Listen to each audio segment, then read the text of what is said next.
Imagina liderar el imperio más poderoso del mundo, mientras la enfermedad consume a tu pueblo y la traición crece en silencio. No estás ante un emperador cualquiera, estás ante un hombre que entendió algo que pocos aceptan, que la batalla más difícil no se libra en el campo de guerra, sino dentro de tu propia mente. Pero antes de las legiones y el mármol, antes del poder, antes del imperio, solo había un niño buscando la verdad. Roma despierta lentamente. El sol comienza a iluminar los templos de mármol, las calles de piedra y las columnas del foro romano. El humo de los hornos se eleva sobre la ciudad, mientras comerciantes, soldados y senadores comienzan otro día en el corazón del imperio. Roma gobierna el mundo conocido, desde Britania hasta Siria, desde las nieves del Danubio hasta los desiertos de África. Pero en esta ciudad donde el poder decide el destino de millones, está a punto de nacer un niño que no desea el poder. Un niño que solo quiere comprender la vida. Su nombre es Marco Aurelio. Es el 26 de abril del año 121, después de Cristo. En una villa aristocrática de Roma nace un niño llamado Marcus Annius Verus. Su familia pertenece a la élite del imperio. Su padre es senador. Su madre, Domitia Lucilla, es heredera de una inmensa fortuna. Desde el primer momento su destino parece estar ligado al poder. Pero el imperio aún no sabe que este niño cambiará la forma de gobernar Roma. La infancia de Marcus cambia muy pronto. Cuando tiene apenas 3 años, su padre muere. Un funeral romano llena el aire de incienso, antorchas y silencio. El niño observa. No entiende completamente lo que ocurre, pero ese momento marcará su vida. A partir de entonces, su abuelo se convierte en su principal mentor. Un senador, respetado, que pronto descubre algo extraño en el niño. Marcus no es como los demás. Mientras otros niños juegan con espadas de madera, él prefiere escuchar a los filósofos.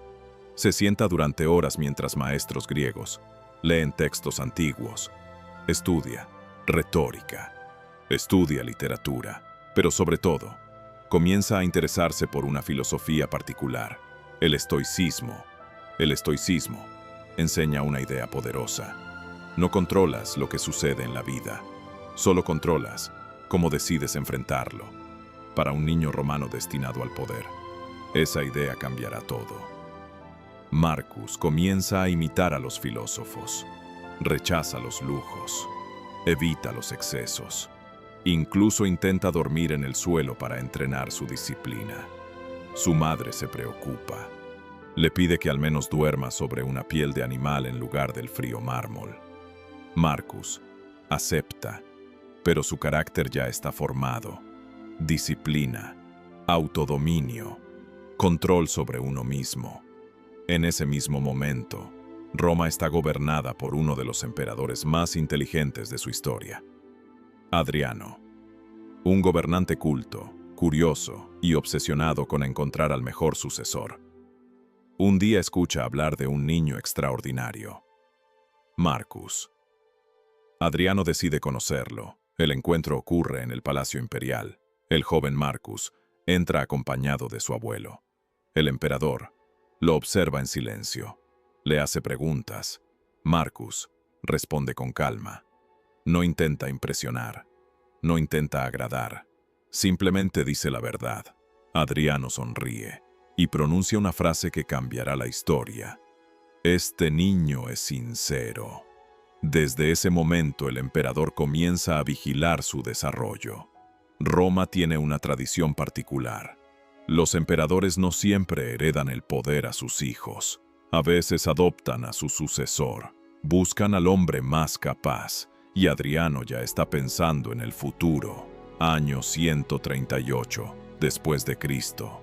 El emperador Adriano está muriendo. Roma espera conocer el nombre del próximo gobernante. Pero Adriano toma una decisión estratégica. adopta a Antonino Pío como su heredero, con una condición: Antonino deberá adoptar a 2 jóvenes que gobernarán después de él. Uno de ellos es Marcus. El niño recibe un nuevo nombre, Marcus Aurelius Antoninus. Ahora es oficialmente heredero del Imperio Romano, el destino más poderoso del mundo antiguo. Pero Marcus no celebra. Él ya entiende algo que muchos romanos nunca comprenderán. El poder no es un premio, es una carga, una responsabilidad enorme, una vida que deja de pertenecerte. Durante los siguientes años, Marcus recibe la mejor educación del imperio. Estudia derecho, gobierno, historia, retórica, pero el hombre que más influirá en su pensamiento es su maestro estoico, Junius Rusticus. Rusticus le enseña algo esencial. Antes de gobernar un imperio, debes aprender a gobernarte a ti mismo, mientras Roma prepara a su futuro emperador. Marcus Aurelius sueña con otra vida, una vida tranquila, una vida dedicada a la filosofía. Pero el destino del imperio no permite escapatorias, porque muy pronto Roma necesitará algo más que un emperador. Necesitará un filósofo capaz de sobrevivir al caos, guerras, plagas, traiciones y decisiones que pueden destruir el alma de cualquier hombre.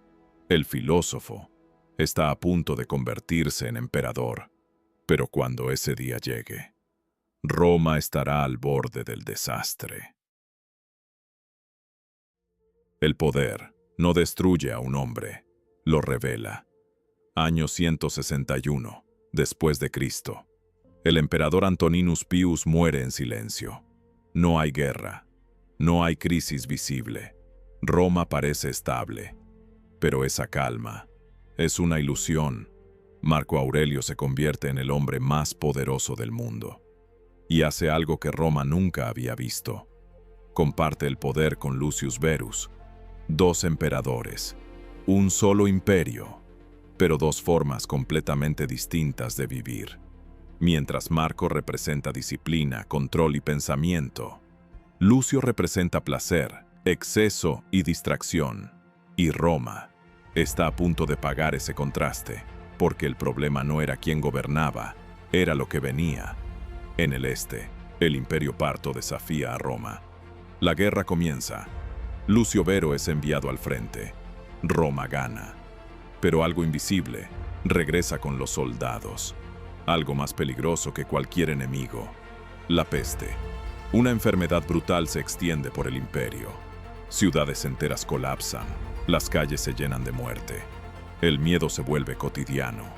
Y en medio del caos, Marco Aurelio no huye, no se esconde, no culpa, se queda, gobierna, resiste, porque entendía algo que la mayoría nunca acepta. No puedes controlar lo que ocurre, pero sí cómo respondes. Mientras Roma se desmorona, él se mantiene firme, no porque no sienta miedo, sino porque decide no ser dominado por él. La crisis golpea todo al mismo tiempo: guerra, muerte, incertidumbre, y entonces otro golpe. Lucio Vero muere. Marco Aurelio queda solo, sin distracciones, sin equilibrio político, solo él, frente al colapso de un imperio. Y en ese momento, todo cambia, porque ya no era solo un emperador, era la última línea de resistencia. Pero el caos no había terminado. En el norte, algo comenzaba a moverse. Y esta vez, Roma no estaba preparada. El imperio más poderoso del mundo estaba empezando a fallar. Las fronteras que antes contenían el caos, ahora lo dejaban pasar. Las tribus germánicas cruzaron el Danubio. No era una incursión, era una invasión. Por primera vez en siglos, el enemigo pisó suelo romano. Roma sintió algo que había olvidado: miedo, miedo real, porque la guerra ya no estaba lejos, había llegado a casa. Y no era el único enemigo. Una peste recorría el imperio, invisible, imparable, diezmando ciudades y debilitando legiones.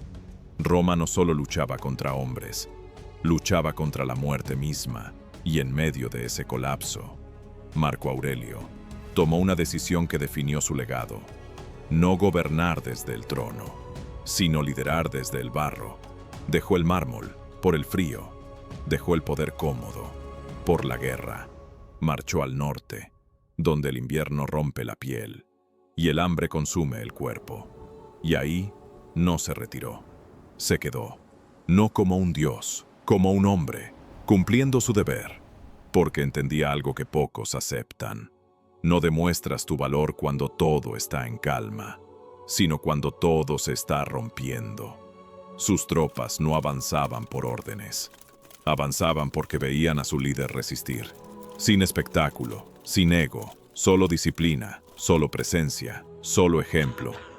Mientras la peste seguía matando, y la guerra exigía más de lo humanamente posible, Marco Aurelio aplicó su mayor principio: no puedes controlar lo que ocurre afuera, pero sí tienes control absoluto sobre quién decides ser. No eligió la guerra, no eligió la peste, pero eligió no quebrarse. Eligió mantenerse firme, eligió avanzar. Había dejado de ser solo un filósofo. Ahora era algo más peligroso. Un hombre que había aceptado el dolor y decidió continuar de todos modos. Había abrazado su destino. Pero incluso en la guerra, el mayor peligro no siempre está enfrente, porque mientras él resistía en el norte, en Roma, alguien más comenzaba a mover piezas. Y esta vez, no sería en su nombre. La espada que más duele no es la que viene de frente, es la que lleva tu nombre. Mientras sus botas se hundían en el barro helado del Danubio, Roma le clavaba un puñal en la espalda. Rumores, ambición, una mentira, repetida lo suficiente como para parecer verdad. El emperador ha muerto, era falso, pero en el imperio, la percepción era poder, y alguien decidió actuar. Avidius Cassius, general, aliado, amigo, se proclamó emperador. No quería solo el trono, quería el legado, porque cuando el poder parece vacío, siempre hay alguien listo para tomarlo. Roma se dividió en silencio, lealtades dudosas, miradas distintas, un imperio rompiéndose desde dentro. Y mientras todo eso ocurría, Marco Aurelio seguía en el frente. Frío, barro, muerte, guerra real, no discursos, no mármol, realidad. Y aún así, no reaccionó como lo haría cualquier hombre. No gritó, no se descontroló, no buscó venganza, se detuvo, pensó, porque entendía la única batalla que realmente importa, la que ocurre dentro de ti. Avidio Casio podía quitarle el poder, pero solo él podía perder el control, y eligió no hacerlo. Mientras otros afilaban espadas, él afiló su mente. En noches frías, rodeado de muerte, comenzó a escribir, no para Roma, para sí mismo. Palabras que lo mantenían firme, principios que lo mantenían en pie. Lo que hoy conocemos como sus meditaciones. No tienes control sobre los eventos, pero sí sobre tu mente. Si algo es soportable, entonces sopórtalo. No vivas como si fueras eterno. No eran frases, eran armas, porque incluso el hombre más fuerte también puede romperse. Pero Marco Aurelio eligió reconstruirse, día tras día, pensamiento tras pensamiento. Mientras el imperio esperaba una guerra civil, la guerra terminó antes de comenzar. Avidio Casio fue asesinado, no por Marco Aurelio, por sus propios hombres. La traición se derrumbó sobre sí misma, y entonces llegó el momento que definía todo: venganza o virtud, castigo o control. Marco Aurelio eligió algo que pocos entienden: perdonó. Quemó las cartas de los conspiradores, sin leerlas. Se negó a alimentar el odio, porque sabía algo que el poder no enseña, pero la filosofía sí. El odio destruye más al que lo carga que al que lo recibe. Ganó la guerra sin luchar, pero el precio fue otro: la confianza, nunca volvió a ser la misma, porque cuando eliges la calma en un mundo violento, te conviertes en algo peligroso, algo incomprendido, algo solo. Y en ese silencio, el destino ya estaba avanzando. No hacia una traición, hacia algo peor. El final no estaba cerca. El final acababa de comenzar. Había vencido la guerra, había resistido la peste, había superado la traición, pero había algo que nunca pudo controlar: el futuro. Año 180 después de Cristo, en las frías tierras del norte, lejos de Roma, Marcus Aurelius comenzaba a apagarse, no en un palacio, no rodeado de gloria, sino en campaña, entre soldados, entre frío, entre realidad. Su cuerpo estaba debilitado.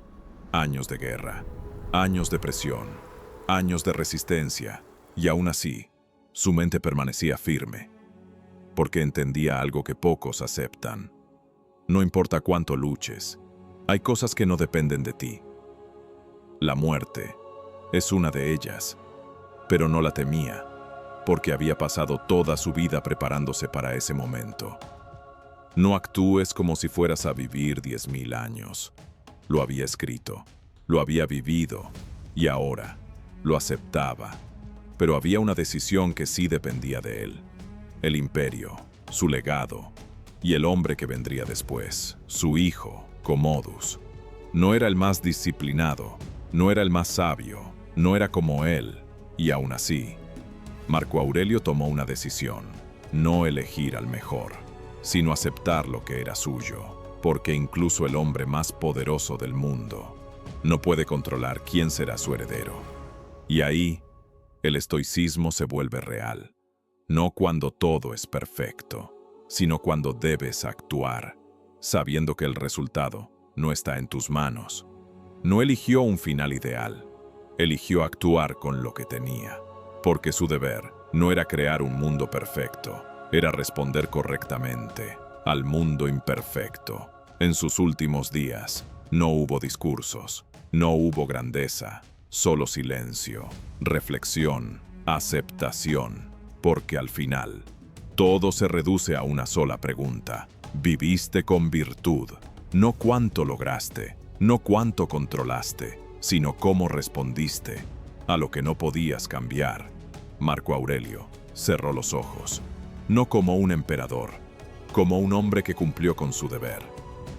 Pero el mundo no se detiene cuando un hombre muere, y el imperio tampoco, porque el verdadero problema no era su muerte, era lo que venía después. El control había terminado, el legado comenzaba.